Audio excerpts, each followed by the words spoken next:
Alright guys, so in this video we will talk about liquidity, right? What is liquidity? Where is liquidity found? Alright, so before you know anything else about the smart money concept, right, you need to know where what is liquidity and where is liquidity found, because liquidity is basically money in the market, right, in the form of like stop losses from retail traders and pending orders, right? Not just orders from retail trader, but orders from other bigger institutions and stuff like that.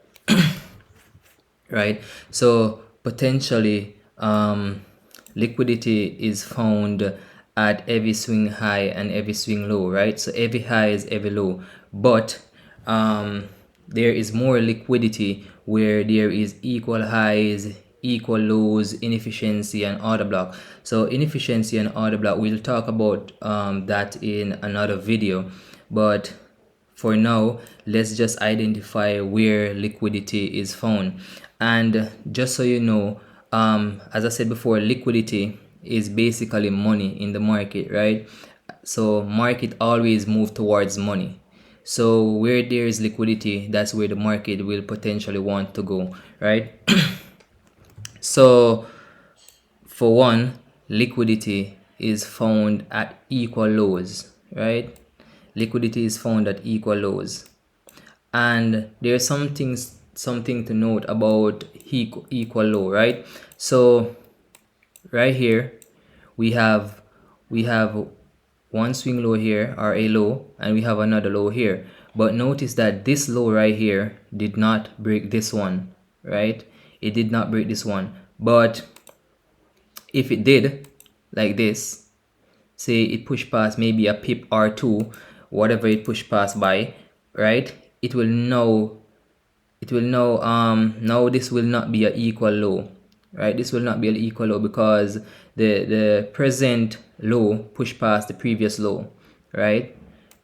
So for it to be a equal low, right, this present low must be above this one or equal to, right? So that's just a point to know with equal low, and it's the same for equal high, right? So if the present high push past the previous high, then it's not a equal low, it is just another high, right?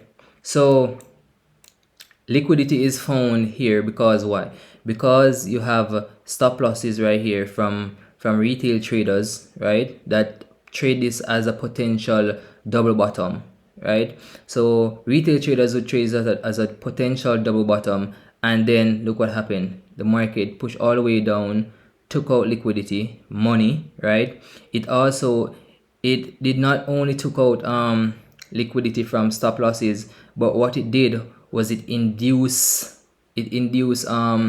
sellers, because they thought this was a breaker structure, and also institutions and other persons who had pending orders, say a sell stop to go in that direction, would also get triggered. So it would induce the sellers and then push back up, right? So we took liquidity from stop losses and also from pending orders, right? So an example again from a equal high, boom. So we have this equal high right here, and notice this wick did not meet this one, but it is still a potential equal high because this did not break past this one, right? So this is an equal high. So why is there more liquidity at a double top as opposed to a just a high, right? Because if you have persons selling here, right, stop loss will be above here, but you have another high over here, so more people are gonna have stop losses over here, right? And more people are gonna generally trade this equal high instead of just one structure over here, right? And then more people are gonna have pending orders also, like buy stops to go in that direction. And then look what market did. So the market pushed down in their favor for like about 10 pips or so, and then look what happened. Boom, the institutions bought the market and then took out those stop losses and induced those buyers, right? And then the market fell. So we just identify areas where you can find liquidity so you can execute trades when you learn about order blocks, inefficiencies, and stuff like that. Now you don't know about inefficiency or order block as yet, or if you do, then maybe you did not know that liquidity is also found in inefficiencies, right? So notice how the market mitigated from here, right? The market came back to this inefficient area and then moved in the opposite direction. So there was money left right here, right? So money in the form of unaccounted orders, right?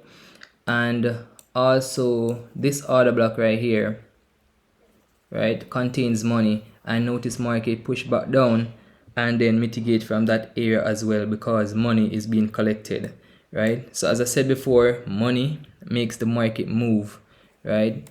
So that is what we're looking for. And if you got an entry right here, say for instance, your target would be where the next money is lying, and potentially that would be at this equal highs right here. Well, this is not an equal high, but at this swing high basically, right? So at this high is where you want to take targets, unless you have another target on, say, the 4-hour time frame where there is an equal high or a potential high. So if you got this structure here on like the 4-hour time frame, this over here would be your target, because there's liquidity above this swing high. So you want to take profit at swing highs and swing lows are just areas where liquidity is, because the market always moves towards liquidity, and we can actually mitigate from those liquidated areas, right? So that's it for inefficiency for liquidity, sorry. As it opposed to inefficiency and order block, we'll learn about that in the next video.